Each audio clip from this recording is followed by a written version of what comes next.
میرا نام زرینہ ہے۔ میں اپنے ماں باپ کی بہت لاڈلی بیٹی تھی۔ جب میں اس دنیا میں آئی تو میرے ابا نے میرے لیے بہت خوشی منائی تھی۔ میرے ابا مجھ سے بہت محبت کرتے تھے۔ ایسے ہی میں بچپن سے جوانی کی منزلیں طے کرتے ہوئے بڑی ہو گئی اور ابا نے ایک بزنس مین کے ساتھ میری شادی کر دی۔ میں اپنے گھر میں بہت خوش تھی۔ دنیا کی ہر چیز، عیش و آرام، سب کچھ اللہ نے میرے مقدر میں کر رکھا تھا۔ کمی تھی تو صرف اب اولاد کی، وہ بھی اللہ نے جلد ہی پوری کر دی۔ شادی کے 1 سال بعد اللہ نے مجھے حمزہ سے نوازا تھا۔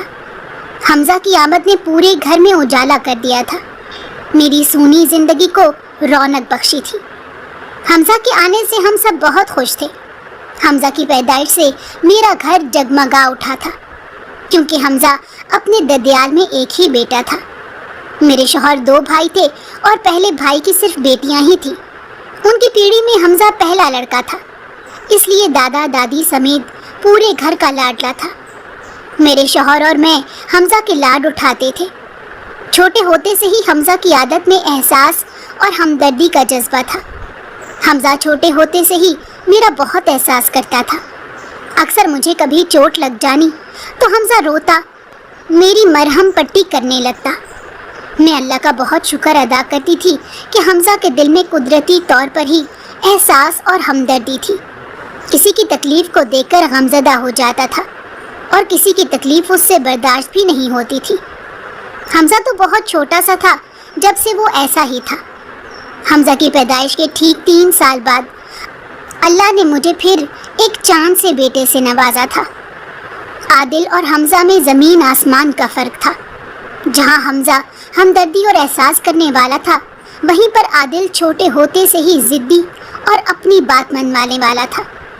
میں عادل کی اس عادت سے بہت زیادہ پریشان ہو جاتی تھی اور اکثر عادل کو ڈانٹ دیتی تو میری ساس ہمیشہ مجھ سے کہتی کہ ابھی تو اتنا چھوٹا سا ہے، تم کیا اس کو اچھائی اور برائی کی تلقین کرتی رہتی ہو۔ مجھے حمزہ کو سکھانے کی کبھی ضرورت نہیں پڑی تھی، لیکن عادل کو ہر بات سکھائی جاتی تھی، اس لیے میں عادل کو لے کر بہت فکر مند رہتی تھی۔ حالانکہ ابھی وہ بہت چھوٹا سا تھا، لیکن پھر بھی اس کے اندر وہ احساس اور ہمدردی کا جذبہ نہ دیکھتے ہوئے مجھے اکثر اس کی طرف سے پریشانی ہوتی اور میں اسے ہمیشہ حمزہ کے ساتھ کمپیئر کرتی تھی کہ اپنے بڑے بھائی کی طرف دیکھو، وہ اس طرح نہیں کرتا جس طرح آپ کرتے ہو۔ دیکھتے ہی دیکھتے حمزہ اور زیادہ سمجھدار ہونے لگا۔ مجھے حمزہ کی کسی بھی چیز کو لے کر کبھی بھی کوئی فکر کرنے کی ضرورت نہیں پڑی تھی، کیونکہ حمزہ اپنی چیزوں کا خود خیال رکھتا تھا۔ وہ اپنی چیزوں کے ساتھ ساتھ اپنے گھر والوں کا بھی خیال رکھنا بخوبی جانتا تھا۔ میں کبھی بھی حمزہ کے لیے کوئی کھلونا لے کر آتی تو حمزہ اسے بہت احتیاط سے اور محبت سے رکھتا تھا، جبکہ عادل اس کے بالکل ہی اپوزٹ تھا۔ عادل ہمیشہ اپنا کھلونا توڑ کر اور اسے برباد کر کے خوش ہوتا تھا۔ عادل کو اس بات کا بالکل بھی احساس نہ ہوتا کہ اگر اسے کوئی چیز لا کر دی گئی ہے تو وہ پیسوں کی آئی ہے، اور وہ اس بات کا احساس کرے کہ پیسے درختوں پر نہیں اگتے، محنت سے کمائے جاتے ہیں۔ عادل کی نسبت حمزہ میں یہ احساس کوٹ کوٹ کر بھرا ہوا تھا۔ وہ اپنی کوئی بھی چیز ضائع یا برباد نہیں کرتا تھا۔ وہ اکثر مجھ سے کہتا کہ اماں اتنی مہنگی چیز لے کر آئی ہیں، میں اسے سنبھال کر رکھوں گا۔ اس کو یہ احساس ہوتا تھا کہ پیسے محنت سے کمائے جاتے ہیں۔ حمزہ بڑی اچھی طرح سے جانتا تھا کہ اس کا باپ کتنی محنت سے پیسے کماتا ہے۔ حمزہ کے ابا کا اپنا چھوٹا سا بزنس تھا، اسی وجہ سے وہ ہمیشہ مصروف ہی رہتے تھے۔ زیادہ تر وہ شہر سے باہر ہی رہتے تھے۔ حمزہ بھی پڑھ رہا تھا۔ مجھے حمزہ کی پڑھائی پر کبھی بھی محنت نہیں کرنی پڑی تھی۔ وہ خود اپنے ذہن سے پڑھتا اور ہمیشہ اول آتا تھا۔ مجھے حمزہ کے لیے کبھی بھی اس کے پیچھے اسکول جانے کی ضرورت نہیں محسوس ہوئی، نہ ہی حمزہ کی کبھی کوئی کمپلین اسکول سے آئی تھی، جبکہ عادل نے مجھے بہت ہی سستا رکھا تھا۔ عادل کے اسکول سے کمپلینٹس آتی تھی اور اکیڈمی میں بھی اس کی کوئی خاص اٹینشن پڑھائی کو لے کر نہیں تھی۔ عادل پڑھائی میں بہت نکما تھا۔ جہاں حمزہ نے گریجویٹ کر لیا وہاں عادل میٹرک میں پھنسا ہوا تھا۔ 2 دفعہ میٹرک کے امتحان میں فیل ہونے کے باوجود بھی عادل کو اس بات کا ذرا بھی احساس نہیں تھا کہ اس کا پورا کیریئر پڑھائی پر ٹکا ہوا ہے۔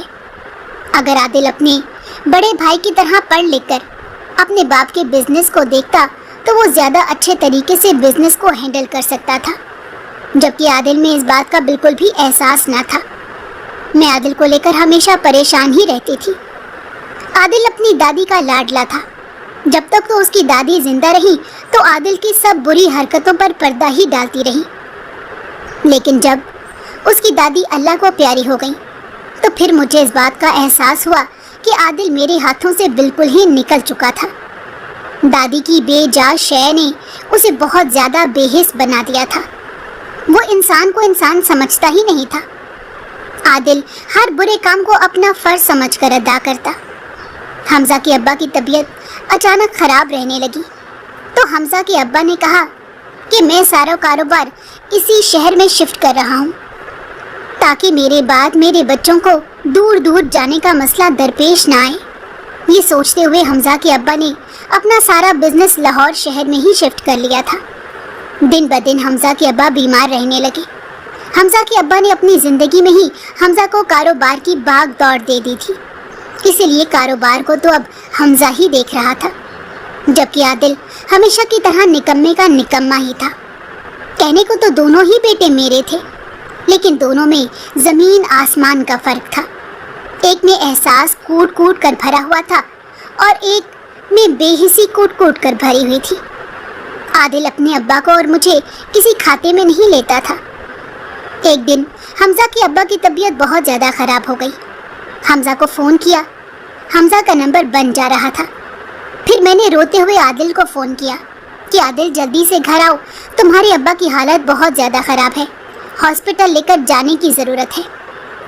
تو عادل نے بڑی ہی بے حسی سے مجھے جواب دیا، اماں میں دوستوں میں پارٹی کر رہا ہوں، آپ پلیز ایمبولینس منگوا کر اس میں ابا کو ہاسپٹل لے جائیں۔ میں کوشش کرتا ہوں کہ حمزہ بھائی سے رابطہ ہو اور حمزہ بھائی آپ کے پاس آ جائیں۔ مجھے عادل کی یہ بات سن کر بہت تکلیف ہوئی۔ میں نے دل میں ٹھان لی تھی کہ آج کے بعد میں نے عادل کو کوئی بھی بات نہیں کہنی، کیونکہ اس کو اس بات کا احساس ہی نہیں تھا کہ ہم اس کے ماں باپ ہیں اور ہمارے لیے بھی اس کا کوئی فرض ہے۔ وہ ہمیشہ اپنے آپ کو اور اپنی انجوائمنٹ کو سب سے آگے رکھتا تھا، اس لیے میری ساری امیدیں حمزہ سے ہی تھی۔ عادل سے تو مجھے ایک بھی امید نہیں تھی۔ ابھی میں یہ سوچ کے رو رہی تھی کہ حمزہ کی مجھے کال آ گئی۔ میں نے حمزہ سے پوچھا کہ تمہارا نمبر کیوں بند جا رہا تھا؟ حمزہ نے مجھے بتایا کہ اماں نمبر بند نہیں تھا، نمبر کال پر تھا، ایک کلائنٹ کی کال آئی ہوئی تھی۔ خیریت ہے؟ میں رو رہی تھی۔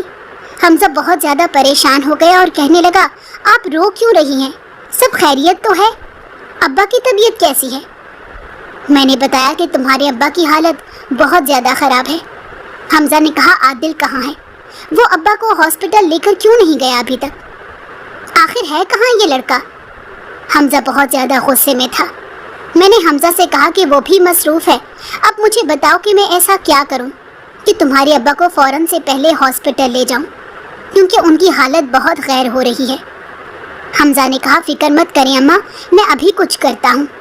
تھوڑی ہی دیر میں ایمبولینس میرے دروازے پر آ گئی اور اشفاق صاحب کو لے کر میں ہاسپٹل جا پہنچی۔ میرے جانے سے پہلے حمزہ ہاسپٹل میں موجود تھا۔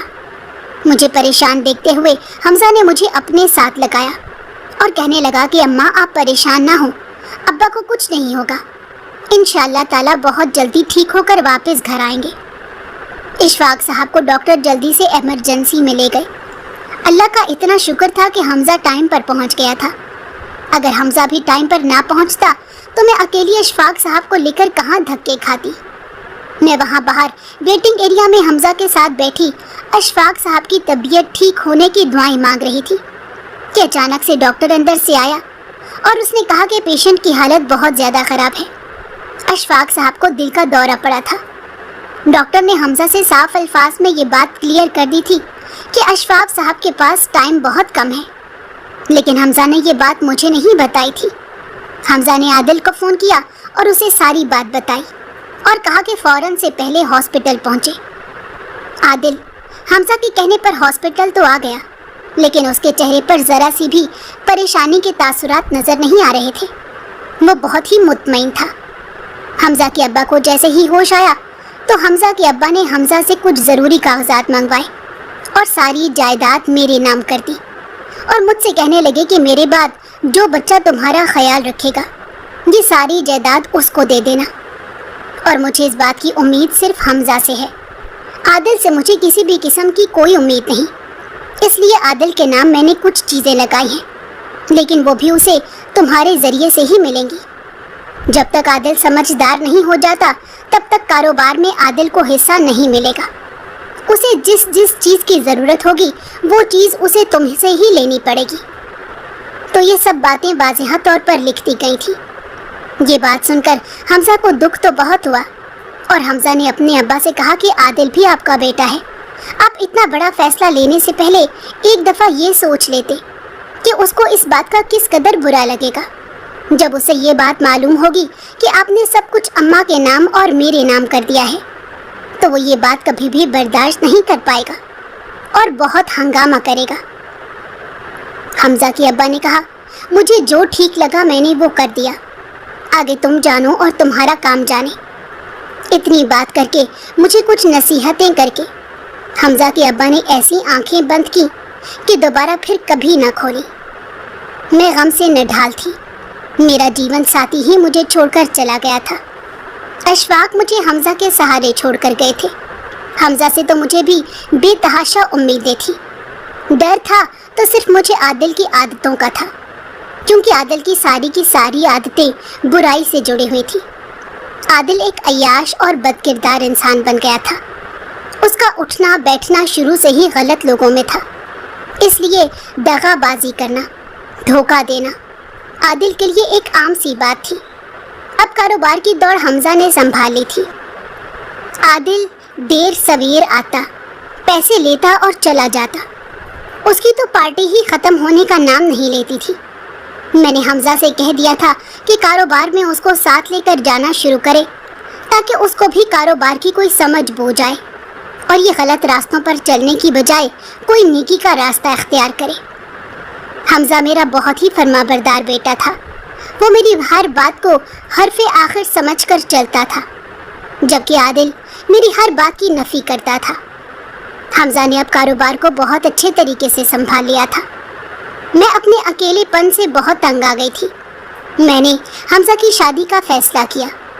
حمزہ بھی شادی کے لیے رضامند نہیں تھا، لیکن میں نے حمزہ سے اپنی خواہش کا اظہار کیا تو حمزہ نے میری خواہش کا احترام کرتے ہوئے کہا کہ جیسے آپ کا دل چاہتا ہے آپ کر لیں۔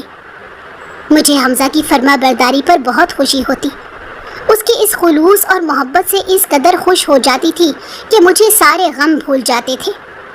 اب میں حمزہ کے لیے لڑکی کی تلاش کرنے لگی۔ عادل کو جب یہ بات معلوم ہوئی تو عادل مجھ سے کہنے لگا کہ آپ کو صرف حمزہ بھائی کی ہی فکر رہتی ہے، میرے بارے میں تو آپ نے آج تک کبھی کچھ نہیں سوچا۔ مجھے بھی شادی کرنی ہے، آپ حمزہ بھائی کے ساتھ میری بھی شادی کر دیں، میرے لیے بھی لڑکی تلاش کریں۔ میں کسی کی بیٹی کو لا کر اس کی زندگی برباد کرنا نہیں چاہتی تھی، اسی لیے میں نے عادل کو صاف صاف منع کر دیا کہ پہلے اپنی حرکتیں سدھار لو۔ جس دن تم خود سدھر جاؤ گے اور اپنی ذمہ داریوں کو سمجھنے لگو گے، اس دن تمہارے لیے لڑکی بھی ڈھونڈ لوں گی۔ میری یہ سب باتیں سن کر عادل غصے سے گھر سے باہر چلا گیا۔ میں نے رشتے کروانے والی کو حمزہ کے لیے ایک بہت خوبصورت لڑکی کے رشتے کے لیے کہا کہ کوئی ایسا رشتہ دکھائے جو خوبصورت ہو اور میرے حمزہ کے ساتھ اس کی جوڑی اچھی لگے۔ رشتے کروانے والی نے میری بات سنتے ہی مجھے ایک بہت ہی اچھا رشتہ بتایا۔ مجھے رشتے والی کی بات سن کر بے چینی سی ہونے لگی۔ جی چاہ رہا تھا کہ میں اپنے حمزہ کے لیے دلہن آج ہی جا کر پسند کر لوں۔ میں نے رشتے والی سے کہا کہ تم لڑکی والوں سے ٹائم لے لو، میں لڑکی دیکھنا چاہتی ہوں، میں جلد از جلد اپنے حمزہ کی شادی کرنا چاہتی ہوں۔ عادل سے تو مجھے کسی بھی بات کی امید نہیں تھی، لیکن میں حمزہ کی خوشیاں دیکھنا چاہتی ہوں، اس کے بچوں کو گود میں کھلانا چاہتی ہوں۔ رشتے والی نے بتایا کہ لڑکی ایک نارمل طبقے سے تعلق رکھتی ہے۔ میں نے رشتے کروانے والی سے کہا کہ ٹھیک ہے، کوئی مسئلے والی بات نہیں، مجھے بس عزت دار گھرانے کی بہو چاہیے